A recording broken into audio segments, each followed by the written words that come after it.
A lot of children have grown up to hate their fathers because of the lies that have been fed.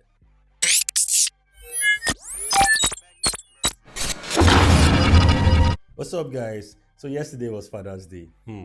At last, we got one day. It's always Mother's Day. And mothers are the best. Shout out to all the mothers. But at least we got Father's Day yesterday. So shout out to all the fathers. You guys are doing a great job trying to raise kids. And yesterday, a lot of things happened on social media. A lot of people prayed for their dad. A lot of people went celebrate mass. Did Thanksgiving for their dads. A lot of people on social media. Putting up their fathers' pictures, wishing them well, and everything. Now, at the same time, a lot of mothers were on social media saying, "Oh, happy Father's Day to me," because of course they play the role of a father and the role of a mother, supposedly. So now let's talk about that whole scenario, right? Well, now that's that deadbeat dads, and nobody's even. I'm not even talking about those. May God, in His infinite mercies, find a way to direct their path back. Where you have children and you just really just abandon your children, and you're not playing the parent role, and then the mother has to take over all of those roles. So those ones, and I'm not talking about those ones. Right now, let's talk about the fact that there are some fathers that literally, deliberately want to be in the life of their children, but the mothers will refuse them that access because of the grievances they have with their spouse. Now, you can have a disagreement or a grievance with your partner, and that's fine, but do not let that prevent your children from having their dads in their lives.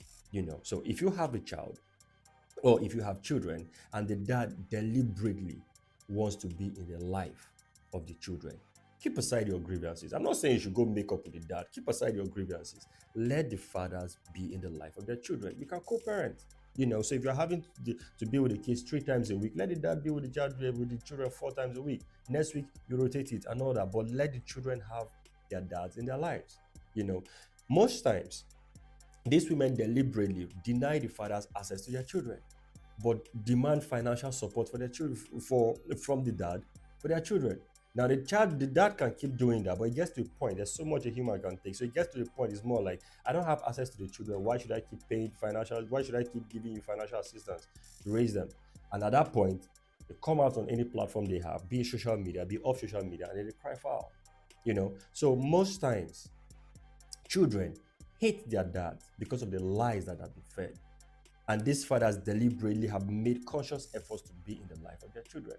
We have stories where children, when they get to 18 and get to trace their dad, they realize that the dad literally gave everything to be in the lives of their children. But the mom stopped them because of the grievances they had with their dad. So please, for anyone listening, and if this makes sense to anybody, if you have a dad, if you had a partner and you guys had children or you had a kid together, and the father wants to be in the life of the children, do not deprive the father from having access to the children. Let the father have access to the children. Let him be the father. So you don't have to come out and start saying Happy Father's Day to me when you're a mother. You can never be a father. You can play the role of a single parent and be the parent for them. But if the father of your children deliberately is consciously making efforts to be in the life of the children, do not deprive your children from having their dads in their life. They need their father, they need their mother. You are there. Let them also have their fathers in their lives. I hope this makes sense to somebody. It's just my opinion. Stay blessed.